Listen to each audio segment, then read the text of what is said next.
قرآن پاک کی تلاوت ہر مسلمان کے لیے اتنی ہی ضروری ہے جتنا زندہ رہنے کے لیے سانس لینا۔ نبی کریم صلی اللہ علیہ وآلہ وسلم نے ہمیں قرآن کی تلاوت کا حکم دیا ہے اور فرمایا ہے کہ قرآن کو پڑھو اور اس پر غور کرو۔ لیکن کیا آپ کو معلوم ہے کہ قرآن کی تلاوت کرنے کے جتنے زیادہ فائدے ہیں، وہیں دن میں ایک ایسا وقت بھی آتا ہے جب قرآن کی تلاوت سمیت تمام عبادات کو ادا کرنے سے منع کیا گیا ہے۔ وہیں کچھ ایسے اوقات اور بھی ہوتے ہیں جن میں قرآن کی تلاوت کرنا سختی سے منع ہے۔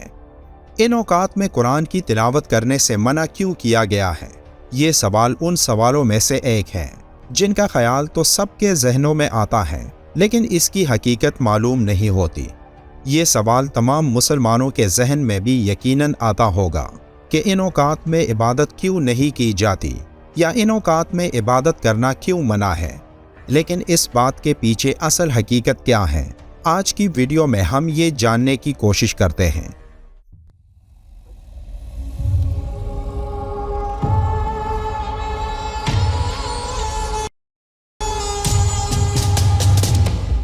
چوبیس گھنٹوں میں 3 اوقات ایسے ہیں جن میں نماز پڑھنا اور سجدے تلاوت جائز نہیں۔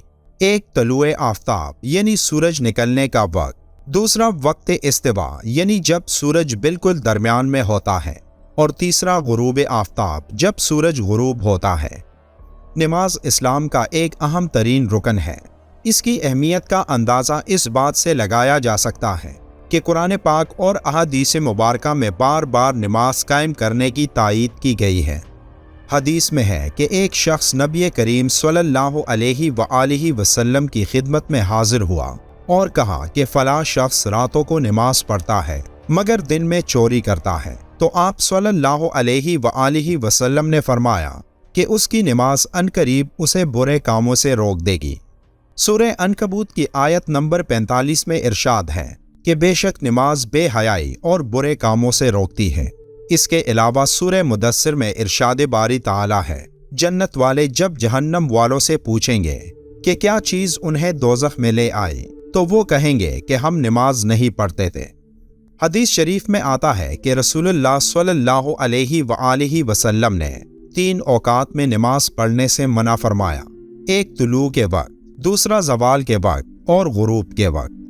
ان اوقات میں نماز پڑھنے کی ممانعت کی اصل وجہ تو یہ ہے کہ احادیث مبارکہ میں ان اوقات میں نماز کی ادائیگی سے منع کیا گیا ہے، لیکن ممانعت کی وجہ احادیث مبارکہ کی روشنی میں یہ ہے کہ ان خاص اوقات میں کفار سورج کی پوجا کرتے اور اس کو سجدہ کرتے تھے۔ اس لیے مسلمانوں کو ان اوقات میں عبادت کرنے سے منع کر دیا گیا تاکہ کفار یہ نہ سمجھ بیٹھیں کہ مسلمان بھی ان کی طرح سورج کی پوجا کرتے ہیں۔ مزید یہ کہ ان 3 اوقات میں شیطان بھی سورج کے قریب ہو جاتا ہے اور خود اپنے آپ کے معبود اور مسجود ہونے پر خوش ہوتا ہے۔ ابن عمر رضی اللہ تعالیٰ عنہ سے روایت ہے، وہ کہتے ہیں کہ نبی کریم صلی اللہ علیہ وآلہ وسلم نے ہمیں حکم دیا کہ جس وقت سورج کا کنارہ نکلے، جس کا ظہور سب سے پہلے ہوتا ہے، تو نماز کو چھوڑ دیں یہاں تک کہ خوب اچھی طرح ظاہر اور بلند ہو جائے، اور جس وقت سورج کا کنارہ غائب ہو جائے تو نماز کو چھوڑ دیں یہاں تک کہ وہ مکمل طور پر غائب ہو جائے، اور سورج کے نکلنے اور غروب ہونے کے وقت نماز پڑھنے سے منع فرمایا، اور منع کرنے کا سبب بتایا کہ سورج نکلنے اور غروب ہونے کے وقت یہ شیطان کے دونوں سینگوں کے درمیان سے نکلتا اور غروب ہوتا ہے، یعنی اس کے سر کے دونوں جانب، کیونکہ وہ طلوع آفتاب کے وقت اپنے آپ کو سورج کی طرف کر کے کھڑا ہو جاتا ہے تاکہ سورج اس کے سر کے دونوں سینگوں کے درمیان سے نکلے۔ چنانچہ جو اس وقت سجدہ کرے گا وہ اس کا قبلہ ہو جائے گا۔ اسی طرح غروب کے وقت بھی وہ کھڑا ہوتا ہے تاکہ آفتاب اس کے سر کے دونوں سینگوں کے درمیان غروب ہو۔ چنانچہ جو اس وقت سجدہ کرے گا تو اس کا وہ قبلہ ہوگا۔ اسی وجہ سے آپ صلی اللہ علیہ وآلہ وسلم نے اس وقت نماز پڑھنے سے منع فرمایا تاکہ عبادت میں مشابہت نہ ہو۔ شیطان کے سینگوں سے شیطان کے وہ گروہ مراد ہیں جن کے درمیان جب سورج طلوع یا غروب ہوتا ہے تو وہ اس کی پرستش کرتے ہیں، جس وجہ سے ان اوقات میں نماز ادا کرنے سے اللہ کے رسول صلی اللہ علیہ وآلہ وسلم نے منع فرمایا تاکہ اللہ کی عبادت کرنے والے الگ ہوں۔ اسی لیے ان اوقات میں مشرکین سورج کو سجدہ کرتے۔ حدیث پاک میں یہ بھی ذکر ہے کہ ان اوقات میں نماز نہیں پڑھنی چاہیے کیونکہ ان اوقات میں جہنم کی آگ کو دہکایا جاتا ہے۔ یہ غیب کا وہ علم ہے جو اللہ نے حضرت محمد صلی اللہ علیہ وآلہ وسلم کو سکھایا، اور آپ صلی اللہ علیہ وآلہ وسلم نے تمام مسلمانوں کو اس کے بارے میں آگاہی دی، اور یہ ہم سب کی ذمہ داری ہے کہ آپ صلی اللہ علیہ وآلہ وسلم کے فرمان پر عمل کریں۔ جہاں تک قرآن پڑھنے کی بات ہے تو طلوع آفتاب سے لے کر اور زوال کے وقت اور سورج غروب ہوتے وقت ان اوقات میں تلاوت قرآن کریم کرنا بہتر نہیں، بہتر یہ ہے کہ ذکر و اذکار کیے جائیں۔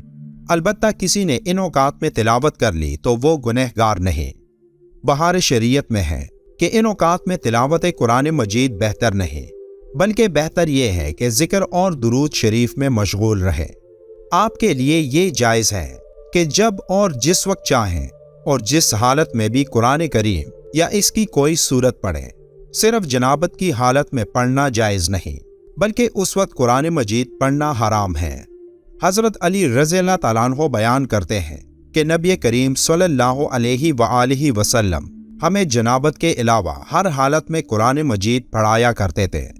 کلام اللہ ہونے کی بنا پر جنبی حالت میں قرآن کریم پڑھنا اس کی بے ادبی ہے، اور کلام اللہ کا احترام و ادب اور تعظیم کرنا ضروری اور واجب ہے۔ اور اسی طرح قرآن مجید کو ہر اس چیز سے دور رکھا جائے جو اس کی شان میں خلل ڈالے، اور گندی جگہوں سے بھی دور رکھنا ضروری ہے۔ لیکن اگر وضو نہ ہو تو قرآن مجید کو چھوئے بغیر پڑھنا جائز ہے۔ اللہ ہم کو قرآن پڑھنے اور قرآن کو سمجھنے کی طاقت عطا کرے، آمین۔ ویڈیو کے آخر میں ایک بار درود شریف پڑھنا مت بھولیے گا۔ ملتے ہیں ایک اور معلوماتی ویڈیو میں، تب تک کے لیے اللہ حافظ۔